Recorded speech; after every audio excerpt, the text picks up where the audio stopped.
सरला के बेटे कुलदीप ने अपनी पसंद की लड़की से शादी तो कर ली थी, लेकिन नेहा अपने बिहारी ससुराल से अनजान थी। अरे कुलदीपवा, बहू अभी तक उठी नहीं का? उका बता दिया कि ओकर ससुराल हा, वो सुबह जल्दी उठ जाई। जी माँ, मैंने ही नेहा को कहा था कि सुबह जल्दी उठना है। शायद उसे उठने की आदत नहीं है, इसलिए वो कुछ दिन में यहाँ के तौर तरीके सीख ही जाएगी। यही ओकर लागी अच्छा बा। सुबह जल्दी उठकर नहा धो के पूजा कर ली, ओकर बाद ही किचन में जाई। जी माँ, मैं बता दूंगा नेहा को। हाँ, ये तोया लागी भी अच्छा हा। और हाँ, ज्यादा बीबी के आगे पीछे न भागिया, समझला? सरला अपने बेटे को ये बोल ही रही थी कि तभी वहाँ नेहा का आना होता है और वो आते ही अपने पति को बड़े प्यार से कहती है, आप अभी तक ऑफिस नहीं गए? मेरी तो नींद ही नहीं खुली। बहुरिया, अच्छा होई कि तू कल से समय पे उठ जा, समझला? काहे से कि हम घर में कलेश ना चाहती। जी माँ जी, मैं कल से जल्दी उठ जाऊंगी। अरे कुलदीप, तू कल शंकर के बेटवा से लड़ाई कर ले हा का? कल तोहार बड़का भाई लड़के आयल बा शंकर का बेटवा से। वो तो हम ओकरा के रोक लेनी। वो अपन बाप के 2 नल्ली निकालत रहे। कौन सी नल्ली? 2 नल्ली तो बंदूक को कहते हैं ना। इसका मतलब मेरा बिहारी ससुराल बंदूक भी रखता है? माँ, उसने तो बस मुझे ये कहा था कि भाई क्या बात है, तूने तो शादी कर ली, भाभी से मिलवा दे। वहीं भैया के दोस्त लोग थे, उन्होंने भैया को फोन कर दिया था। भैया वहाँ पहुँचे और मुझे घर जाने को कहा। मैं भी घर आ गया। उसके बाद क्या हुआ मुझे कुछ नहीं पता। अगर तोरा या तोरा बहू के कोनो कुछ कहे तो तू हमरा बतावा या तो रामू के फोन कर दा। उसके बाद का हम मौका देख लेम। नेहा को अपनी ससुराल को समझने में बहुत समय लगने लगता है, क्योंकि वो हर दिन अब अपने बिहारी ससुराल में कुछ नया और अलग देख रही थी। देर शाम सरला के घर उसकी पड़ोसन विमला का आना होता है। अरे सरला कहाँ है? सरला, काहे चिल्ला तारा? हम तो तोरा सामने बैठल बानी ना। का भइल बतावा? अरे तुझे पता भी है, कांता तेरा नाम लेकर कह रही है कि उसकी बेटी को भगाने में तेरा ही हाथ है। ओका पता चलिए गईल कि हम ओकर बेटी के भगड़ले बानी। चल फिर ठीक है बा, ओकरा काहे धोखा में रखी। लेकिन सरला, तूने ऐसा क्यों किया? किसी की बेटी को भगाने में साथ देना पाप है। अभी तो हम हरिद्वार से गंगा नहाकर अपने बुरे कर्मों के पाप धोकर आए थे ना। अरे फिर जाकर नहा आई, लेकिन हमार बदला तो पूरा हो जाई। तोरा की याद बा, एक दिन हमार बेटी रोते रोते घर आयल रहे स्कूल से। पता वो काहे रोत रहे? कांता के बेटवा है ना, वो हमार बेटी के छेड़ देले रहे। कमीना नासपिटा कितना बदतमीज रहे, वो हमारा बेटी के छेड़ देले। तो उसको तो रामू ने अच्छे से तोड़ा था। उसे रामू ने इतना मारा था कि वो 1 महीने तो हॉस्पिटल में एडमिट था। बस ओकर बदला ही हम लेत बानी। वो कांता के बेटी पिंकी है ना, ओकर कान भर के एक रोजू हमारा बाजार में दिख ले रहा एगो लड़का के साथ। वो कहे लागल कि हमार माई के मत बताई हा, काहे से कि ओकर माई ओकरा मारी। हम कह देनी कि 2 प्यार करे वाले के अलग न करे के चाहिए, बद्दुआ लागी। लड़का तो बहुते अच्छा बा। ई तो बस अगले दिन सुनाई देलस कि कांता के बेटी भाग गई लो लड़का के साथ है। अरे तभी तो कहते हैं कि एक बिहारी 100 पर भारी। क्या बात है सरला, तूने तो कांता के गुमान को चूर चूर करके रख दिया। ये सब किचन में काम कर रही नेहा भी सुन रही थी और वो अपनी सास, अपने जेठ, सबके बारे में धीरे धीरे जो कुछ भी जान रही थी, उससे वो डरी हुई जरूर थी, लेकिन वो ये मान चुकी थी कि उसके ससुराल वालों से कोई पंगा नहीं ले सकता। एक रोज सरला, विमला और नेहा बाजार जाते हैं। सरला कुछ भी बोल, जैसे तेरा घर परिवार है उसके हिसाब से तेरी बहू बहुत शरीफ है। मैंने उसे देखा, तो कुछ भी बोल दे और कभी उल्टा जवाब नहीं देती है। पर एक मेरी बहुएं हैं जो एक बात सुनने को नहीं चाहती। बहुरिया से तो बनाकर रखे के पड़ेला और तू कर ना सकेला। चल अब हम सब्जी लेवे जात बानी, हमरा के घर भी लौटे के बा। तोरा के पता बा ये रास्ता कितना खराब बा, दिन में ही चोर लुटेरा घूमत रहे ई रोड पर। अब सरला, विमला और सरला की बहू नेहा तीनों ही बातें करते हुए बाजार पहुंचते हैं और बाजार से सब्जियां लेने के बाद जब वो लौटने लगते हैं तो रास्ते में उन्हें 2 लोग दिखते हैं जो अपने चेहरे को काले कपड़े से ढककर अपनी बाइक साइड में खड़ी किए खड़े हुए थे। देख सरला, मुझे कुछ ठीक नहीं लग रहा है। हमें दूसरे रास्ते से चलना होगा। ये चोर लुटेरे हैं और बहू भी है हमारे साथ। अरे तू डरत काहे बाड़े? हम बिहारी हई, बिहारी और मोतिहारी जिले से हई। एकरा पास जो छुरी है ना, ओसे सरला फल काटत रहे अपना घर पर। देख सरला, जरूरी नहीं है कि हर जगह तेरा ये दबंग स्वभाव साथ दे। मेरी बात मान, हमें यहाँ से चलना ही होगा। अरे तो चल ना बिना डरे। तोरा पता ना बाका, तोरा साथे मोतिहारी जिले के सरला देवी चलत है। हम तो केहू के बाप से न डरते रही, और अगर गलती से भी केहू सरला के हाथ लगाते ही ना तो ओकर हाथ तोड़ के हाथ में दे देम और ओकर 5 पुस्ते के याद करा देम। माँ जी, अब तो मुझे भी डर लग रहा है, वो हमारी ही तरफ आ रहे हैं। अरे चलत रहा बस, एकरा माई के जय। सरला इतना बोलकर अपनी तरफ बढ़ रहे चोरों के सामने अपनी कमर से जो बंदूक उसने छुपाई थी वो निकाल कर तान देती है। ये कहाँ से आया तेरे पास? पहले तो कुछ महीने तक मुझे ऐसा लग रहा था कहाँ मैं बिहारियों में फंस गई हूँ, लेकिन माँ जी तो एकदम झांसी की रानी लग रही है। क्या बात है माँ जी, तो छा गई आप। अरे देख क्या रही है, चला भी दे। अरे सरला, भाग रहे हैं वो दोनों, चला भी दे। चुप कर, एकरा में गोली नहीं खे, ई तो बस डरावे खातिर रखत बानी हम अपने साथे। अगर कोई हमरा डरावे की कोशिश करी या हमरा पीछे भागी तो हम ओकरा ई बंदूक दिखा के डरा देम ताकि वो भाग जाई। क्या बात कर रही है सरला, तूने तो एक पल में अपना टशन बिगाड़ लिया। लेकिन माँ जी कुछ भी कहो, आप तो बिल्कुल नहीं डरी। बहू, बिहारियों के खुर में डरना तो लिखले नहीं खे। चल घरे, खाना भी बनावे के बस शाम के। नेहा तो बहुत खुश थी अपनी सास की दबंगई से। अब देर रात जब कुलदीप काम से आता है तो वो अपने कमरे में बैठा होता है और तभी नेहा के हाथों से पानी का ग्लास गिर जाता है और कुलदीप डर जाता है। तुम एक गिलास के गिरने से डर गए हो। अरे तुम भी ना कोई काम ढंग से नहीं कर सकती हो, ऐसे गिलास कौन गिराता है? मैं डर गया था। तुम इतने डरपोक कैसे हो सकते हो, जबकि जेठ जी तो हर वक्त टशन में रहते हैं। यहाँ तक कि माँ जी भी अपने साथ बंदूक लेकर चलती हैं। वो बात अलग है कि उनकी बंदूक में गोली नहीं होती है। माँ और भाई की बात अलग है, उनके जैसा तो मैं 1% भी नहीं हूँ। अगर आप जेठ जी की तरह होते ना तो मैं आपको शादी के लिए कभी भी हाँ नहीं करती। वैसे मुझे तो शुरू में आपका पूरा परिवार ही पागल लगता था और सोचने लगी कि मैं कहाँ आ गई हूँ। तो क्या अब तुम्हें कोई प्रॉब्लम नहीं है तुम्हें मेरे घर वालों से? नहीं नहीं, बिल्कुल नहीं, बल्कि मैं भी माँ जी की तरह बनना चाहती हूँ। ऐसे तो मत करो, माँ और भाई तो गांव के हिसाब से चल रहे हैं। हम तो ऐसा नहीं कर सकते, किसी को मारना धमकाना। नहीं नहीं, तुम उनकी तरह बनोगी तो हमारे बच्चों का क्या होगा? वो भी अपनी दादी और ताऊ के जैसे हो जाएंगे। कितना अच्छा लगेगा ना, एक अपनी दादी पर जाएगा तो एक अपने ताऊ पर। वो मेरे भी बच्चे हैं, तो क्या कोई मेरी तरह नहीं बनेगा? मैं नहीं चाहती कि मेरे बच्चे डरपोक बने आपकी तरह। और हाँ, तुम क्यों भूल रही हो कि तुमने तो उसी डरपोक से शादी की है।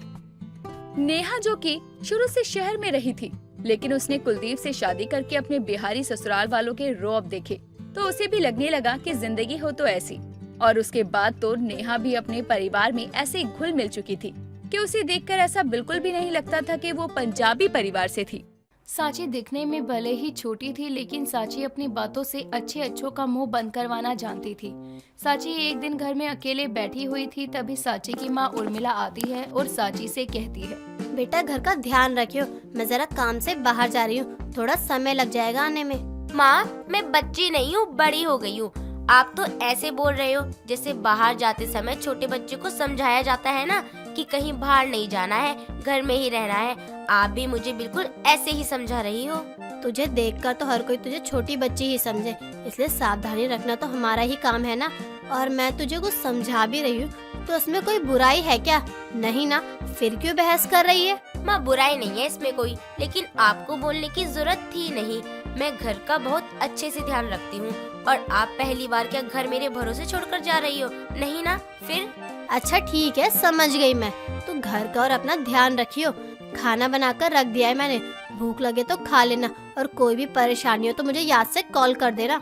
ठीक है माँ, आप चिंता मत करो, मैं बहुत ही अच्छे से ध्यान रखूंगी।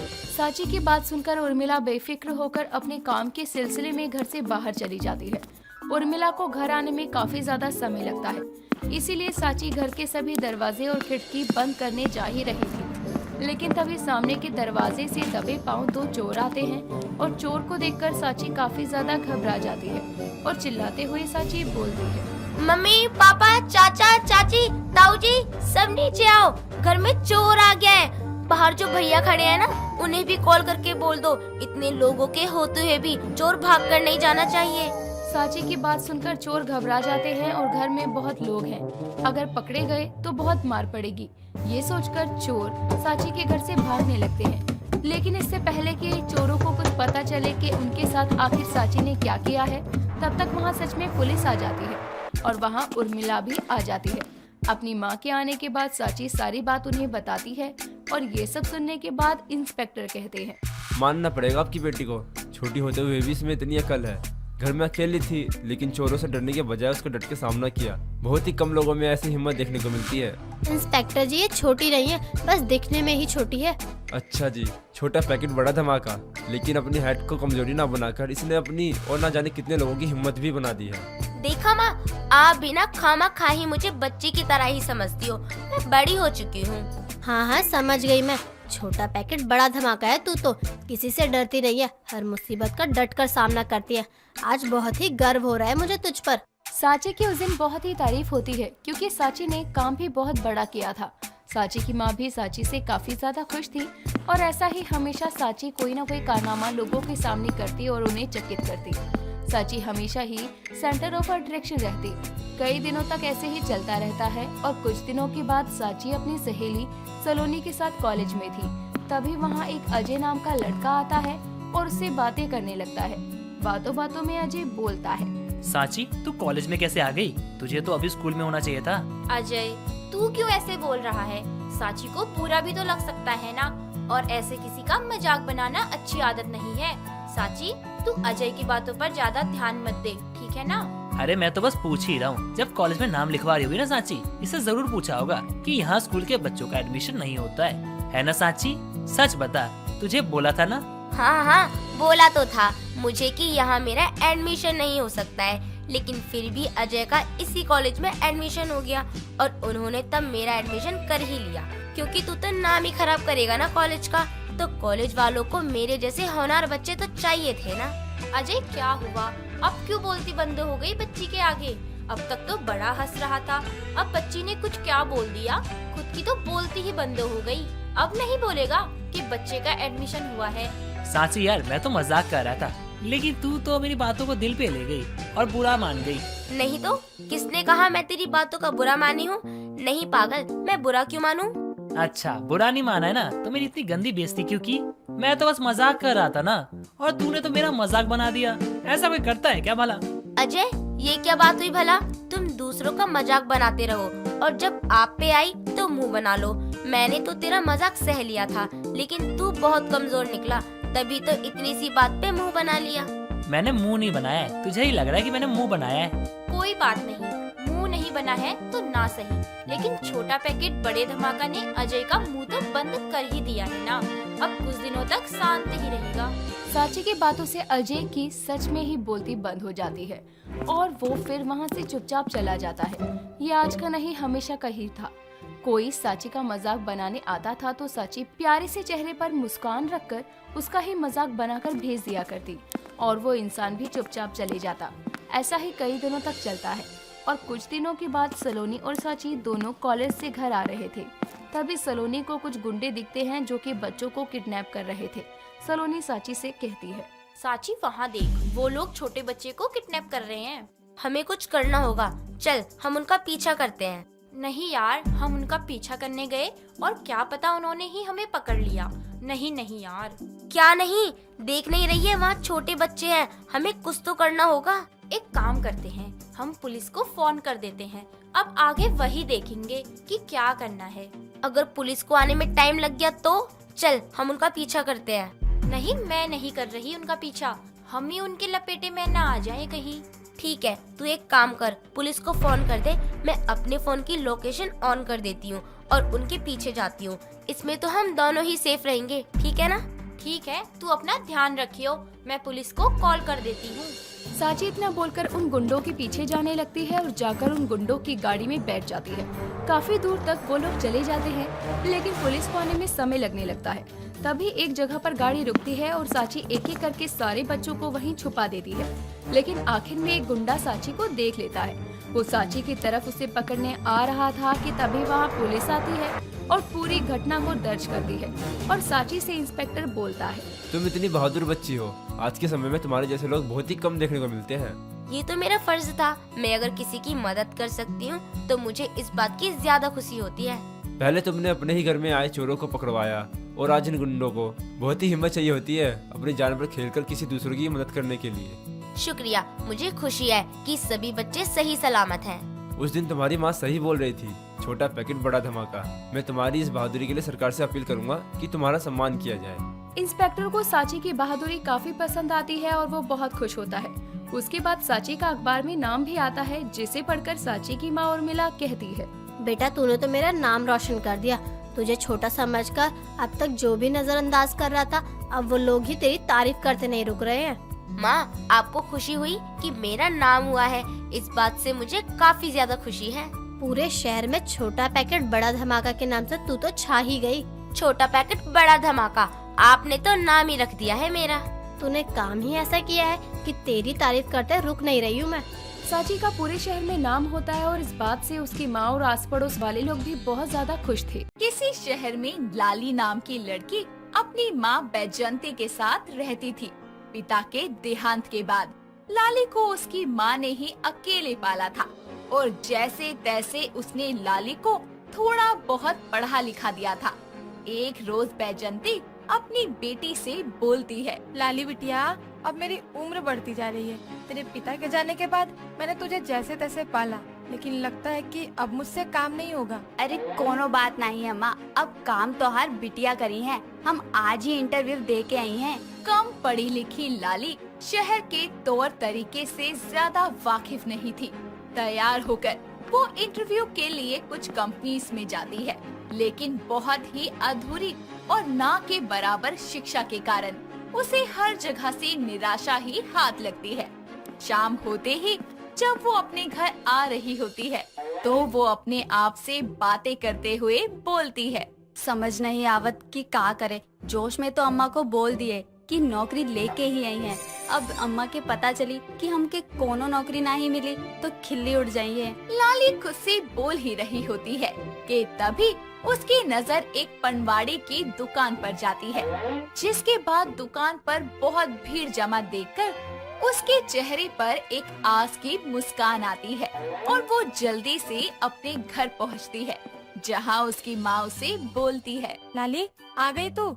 मिली कोई नौकरी बेटा? नहीं अम्मा, कोनो नौकरी नहीं मिली। इतना कम पढ़े लिखे को कौन नौकरी दी है। और आप तो जानत हो कि हम सही से हिंदी भी नहीं पढ़ पावत हैं। हम हर दफ्तर में कोशिश किए, लेकिन हमारी पढ़ाई उस सबन के सामने जीरो होके के कारण कोनो नौकरी नहीं दिया। लेकिन हमके ए बात के अफसोस नहीं। अब लाली अपन बिजनेस शुरू करी है। अरे यहाँ हमारे खाने के लाले पड़े हैं और तू बिजनेस की बात कर रही है? पगला गई है क्या? कहाँ से आएगा इतना पैसा? अरे अम्मा, तुम टेंशन याओ नहीं, हम छोट दुकान से ही शुरू करी है। अब लाली खोली है गुटखा के दुकान और हमारी गणित तो एकदम ठीक है। लाली अपने दिमाग का इस्तेमाल करती है और अपने एक जानकार से कुछ पैसे उधार लेकर गुटखा पान मसाला की एक छोटी सी दुकान खोल देती है और बोलती है, हे भगवान, तोहार नाम लेके हम ये दुकान खोलत हैं। बस हमके तरक्की दी है ताकि हमारी ये दुकान खूब फले फूले। पहले दिन लाली गुटके की दुकान पर बैठे हुए लोगों के आने का इंतजार करती है। तभी एक राजू नाम का लड़का आकर उससे बोलता है, तो कमला पसंद है ना जरा? हाय राम, बस दुईठो काहे हो? मेहरारू से डरा के खात हो का जो बस दो मांगत हो? तुमसे अच्छा तो वो पहले वाला ग्राहक रहे जो एक बार में 10 गुटखा खरीद के ले गया। अपने फायदे के लिए लाली न सिर्फ झूठ बोलती है बल्कि राजू का मजाक बनाती है। ये देखकर राजू अपने मन में बोलता है, अरे क्यों मजाक बनवा रहा है? ये देख कैसे असर ये। एक काम कर, 10 ले ले और खाता रहियो फिर। अरे का सोचत हो? कितना दे, जल्दी बतावा। कुछ नहीं, एक काम करो, तुम 10 पैकेट दे दो। और हाँ, ना ही मेरी बीवी है और ना ही मैं किसी से डरता हूँ। पहली बिक्री में ही लाली 10 गुटके के पैकेट बेच देती है और धीरे धीरे उसके गुटके की दुकान अच्छी चलने लगती है। एक रोज जब वो अपनी दुकान बंद करके घर आ रही होती है तो उसकी माँ बोलती है, लाली, तू घर की जिम्मेदारी तो बहुत अच्छे से संभाल रही है, लेकिन बेटा मुझे तेरा ये सब बेचना ना अच्छा नहीं लगता क्योंकि तू एक लड़की है। अरे अम्मा, इमा दिक्कत का है? अरे गुटखा बेचकर कम से कम हम अपन घर तो चलावत हैं, औरन की तरह चोरी चकारी नहीं करत। और आज के जमाने में औरत अब मर्द के बराबर काम करत है। माँ, औरत ना खाली बल में मर्द से कम होता है, बुद्धि में औरत मर्द के भी बाप है, समझी ना। हाँ, बात तो तू सही कह रही है। मेरी लाली अब बहुत समझदार हो गई है। चल कर तू अपना ये गुटखे का बिजनेस, मुझे ऐतराज नहीं है। लाली की माँ उसकी बात से पूरी तरह सहमत हो जाती है, जिसके बाद लाली को पैसे कमाने की होड़ बढ़ जाती है।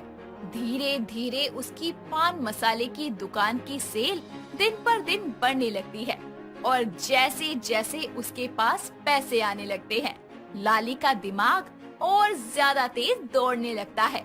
ऐसे ही एक दिन वो खुद से बोलती है, लाली, अब तो के और मेहनत करी के होई। अब हमका सबन अलग वैरायटी के गुटखा रखी है, ताकि हमारी इस दुकान से हम खूब पैसा कमा सकी। अगले ही दिन लाली अपनी दुकान पर कमला पसंद, शिखर, रजनीगंधा, दिलबाग और चुटकी जैसे कई गुटके रख लेती है और उससे दुकान को भर देती है।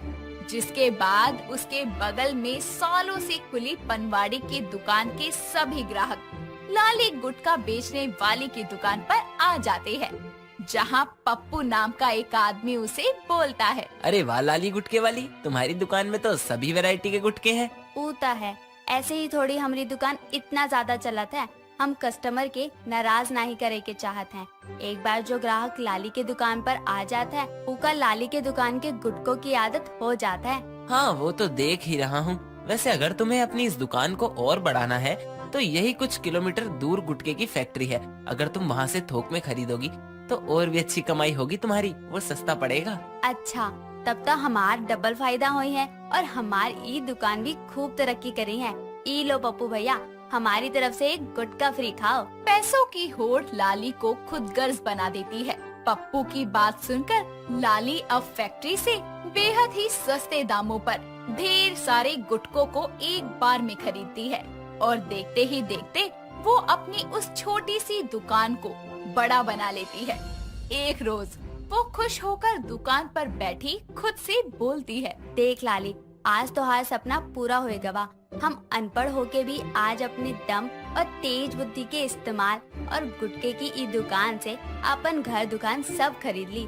अब जिंदगी हसीन लागत है। इतना बोलकर लाली अपनी बड़ी सी खरीदी हुई दुकान को देखने लगती है और उसकी नजर गुटकों के सभी पैकेट्स पर जाती है, जिसे देखकर वो बोलती है, आखिर इस छोट पैकेट में ऐसन है का कि लोग बस एक खाए खातिर बुराए हुए आते हैं और भीड़ लगावत है हमारी दुकान पर।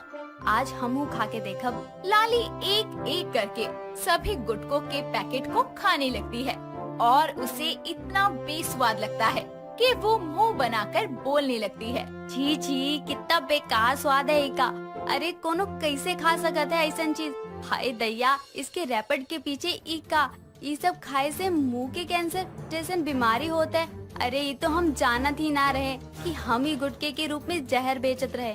नहीं, अब हम ई केहू के ना खाए देव, लेकिन हम जो ई दुकान खरीदे हैं उमा कुछ तो बेचे के पड़ी। काहे ना हम और अम्मा ई दुकान में कुछ और काम शुरू कर दें।